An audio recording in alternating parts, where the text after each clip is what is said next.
తూర్పుగోదావరి జిల్లా కపిలేశ్వరపురం మండల పరిధిలో వాకతిప్ప గోదావరి నది పుష్కర ఘాట్లలో అనుమతులు లేకుండా బోట్లు నడిపి ఇసుక రవాణా చేస్తున్న వ్యక్తులపై కేసులు నమోదు చేయాలని మండపేట ఎమ్మెల్యే వేగుళ్ల జోగేశ్వరరావు డిమాండ్ చేశారు.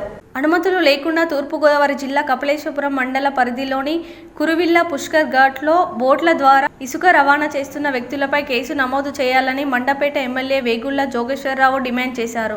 ఈ సందర్భంగా ఎమ్మెల్యే మాట్లాడుతూ వాకితిప్ప గ్రామ పంచాయతీ తీర్మానాలు ఇరిగేషన్ శాఖ వారు అనుమతులతో 2015 సంవత్సరంలో పుష్కరాలకు గోదావరి నదిలో భక్తుల స్నానం ఆచరించేందుకు 30 లక్షల రూపాయలతో ఘాట్ను నిర్మించడం జరిగిందన్నారు.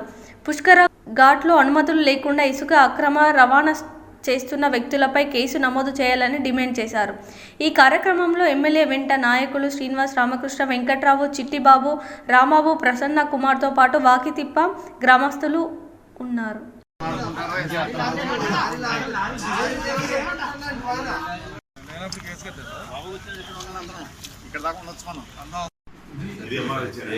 ఏపీఎంబీసీ వాళ్ళు ఇలా అడ్డుకుంటున్నారని చెప్పి ఎంఆర్ఓ గారు కూడా మాకు యాక్షన్ తీసుకుని నాకు అయితే ఆర్ఐ గారికి ఎంఆర్ఓ గారికి జేసీ గారి దగ్గర ఫైట్ చేయాలి కానీ రోడ్డు మీద వెళ్ళి ఆపేయకూడదు. అదే రసీదులు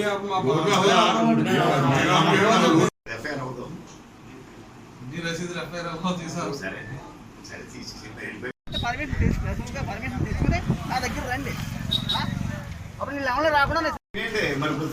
కంప్లైంట్ ఇచ్చారు, మీ మీద కూడా మీరు ఎఫ్ఐఆర్ వేసి వాళ్ళకి సంబంధం చేసి ముందు ఎక్స్ప్లెయిన్ అడగండి. ఆ తర్వాత ఏం చేయాలో వాళ్ళు పడతారు, దాంట్లో పడతారు. ఎందుకు చెప్తున్నానంటే ఇది ఆ ఓన్ మీద అవ్వచ్చు, మేమేం కాదంటలేదు, కానీ ప్రాక్టికల్ గా అది వాక్ చెప్తే వెళ్ళిపోతుంది. మేము అదే అడిగాం, ఇది అక్కడ అనుకుంటారు అందరూ. మీరు చెప్పారు కాబట్టి కాదని, మీరు ఉన్నారు కాబట్టి మీకు తెలుసు కాబట్టి అభ్యాసం చెప్పారు, అవునా కదా అండి? 2 లక్షలు 30 లక్షల రూపాయలని ఇప్పుడు మరి దుర్వినియోగం అయినట్టే కదా. ఒకతిప్పులాగా అట్లేదు కదా. ఒకతిప్పులో మనకి ఇచ్చారండి పుస్తకాలు, వీళ్ళు అడిగితే మేము తెచ్చాం పాత గవర్నమెంట్లో. మరి అక్కడ కట్టాలి కదా, ఒకతిప్పులో కట్టాలి కదా. కోరిమిల్లు ఎందుకు కట్టారు వాళ్ళ? ఇప్పుడు కోరిమిల్లు ఇంకోటి తెచ్చాం. కోరిమిల్లు చిన్న కోరిమిల్లు అడిగితే ఆడినప్పుడు కోరిమిల్లు ఇవ్వాలిగా. అయ్యో నేను చెప్పి మీరు మీకు అర్థమవుతుంది, డైవర్షన్ చేయొద్దు. ఇప్పుడు ఒక తెప్పని కట్టిన దానికి బిల్ తీసుకున్నారు 30 లక్షలు. ఆ డబ్బులు రికవరీ పెట్టండి. ఒక కంప్లైంట్ ఇచ్చారండి మళ్ళీ స్పెసిఫిక్గా ఆర్డర్స్ వచ్చేవారని చెప్పి మీ పోలీస్ వారే చెప్పారు, సిఐ గారు మీరే చెప్పారు, పోలీసు వారు చెప్పారు. చెప్పిన తర్వాత మళ్ళీ మీకు ఏదో ఎంఆర్ఓ ఇచ్చిన లెటర్ మీకు సరిపోయినప్పుడు మీరు అక్కడికి వెళ్ళి అదే ఊరికి వెళ్ళి రెవెన్యూ కానీ మీరు కానీ వాళ్ళతో ఏమంటే ఇలాగ వచ్చింది ఆర్డరు, మీరు ఎంత దీంట్లో మీరు ఎంటర్ అవ్వకండి, మీరు ఇబ్బంది పడతారని చెప్పి ఒక అవగాహన సదస్సు కింద చెప్పవలసిన బాధ్యత డిపార్ట్మెంట్ మీద ఉందా లేదా? రెవెన్యూ